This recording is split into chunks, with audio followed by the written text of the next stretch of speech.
Dela writes, my MVVs, welcome. We have gotten a report that, there is a very serious spiritual battle in the palace of the Ooni of Ife right now, and it's with the diviners, okay, that they are fighting openly. They are divided over, what this 97-year-old confusion is brought into the palace. Dela writes, the atmosphere in the palace of the Ooni of Ife has become very thick with spiritual tension, and this time it's not just the palace that is feeling the heat, it's the very foundation of tradition and spirituality. The recent revelation by the 97-year-old Seer has not only shocked the palace, but has caused a serious division among the most respected diviners in Ile-Ife.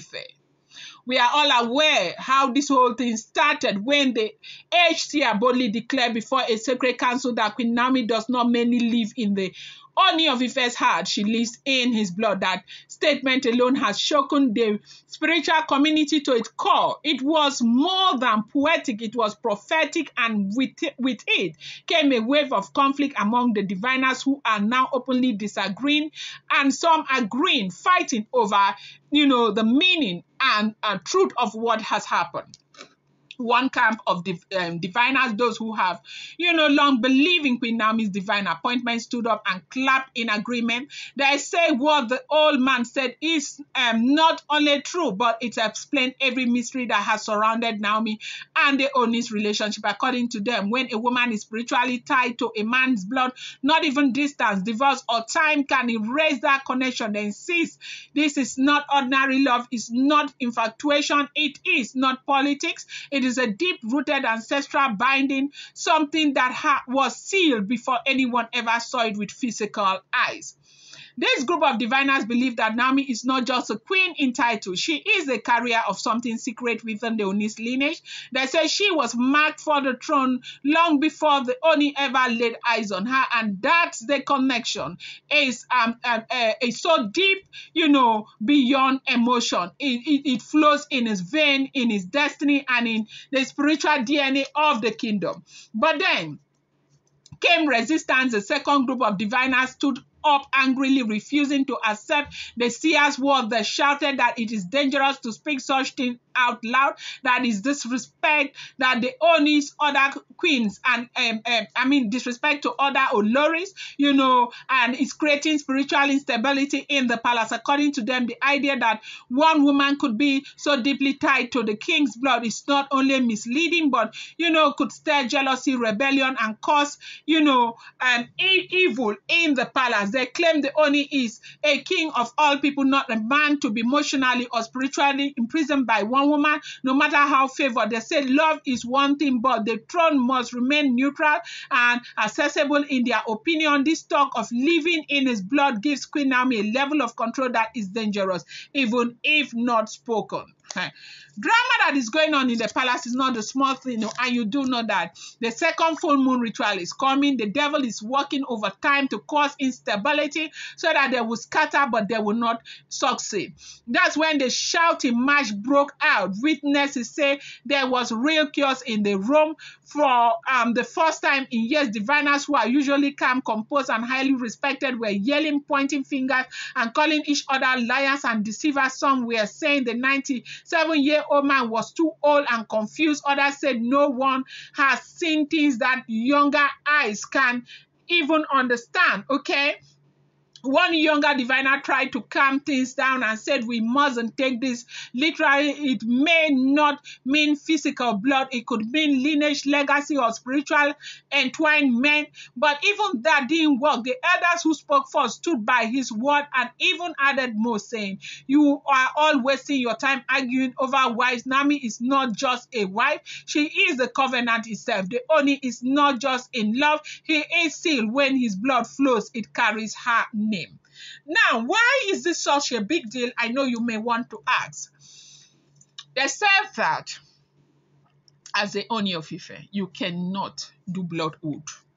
Lie is not acceptable. your allegiance is only to, the deities that the Oduduwa, the progenitor of the Yoruba race, have pointed at for you to go serve, give direction, all of that you cannot.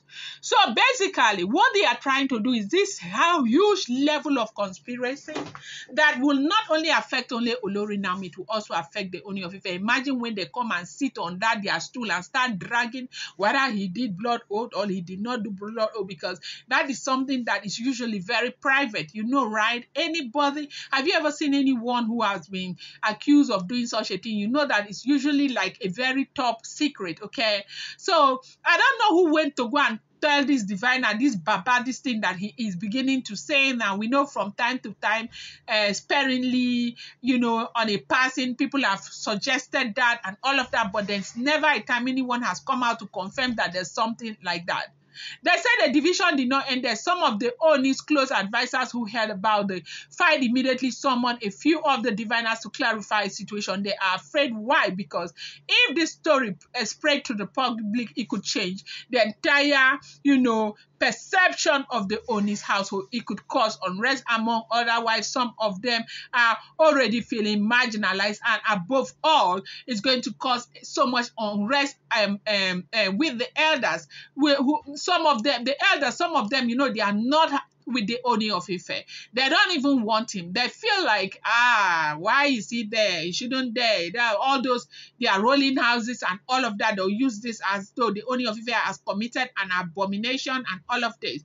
So they have been, trying so hard to just get something to hold Kabiyesi, like, okay, this is what you have done, and this is what you have done that is bad. This is what you have done that we know is bad. They have been trying, and this will be one of those things. You imagine what happened to him last year when he invited Olori Naomi to come to Akure, where we all saw Tadenika and all of that, the very first time that the Ooni of Ife was seen in public with Olori Naomi. And it's not as if they were seen in public like, okay, and they were just together. They were not seen like that, but God knows what people know what they did to Kabiyesi. Kabiyesi had to pay and pay and pay and pay. They said he is going against their tradition, wanting, and somebody is trying to start this kind of problem. They said diviners, they fought openly. Like they fought openly, as in they fought themselves openly over this. Some are saying it's true, some are saying it's not true, others are saying, so if that's the case, what do you want to do? Naomi, we do know that. We have asked the gods, we have consulted the gods and all of that, and this group of people are saying no, Naomi is not living in the heart of the Ooni of Ife. Naomi is living in the blood of the Ooni of Ife. Okay, go remove her now. Go change the blood now. Since now past jealousy. I don't know what they gave to that Baba, or he's too old for me to say anything bad, but well, we will see. Okay, we will see. I'm going to bring you more update. Do not forget that these are all alleged, rumored, unverified information making the rounds on social media and should not be seen as fact.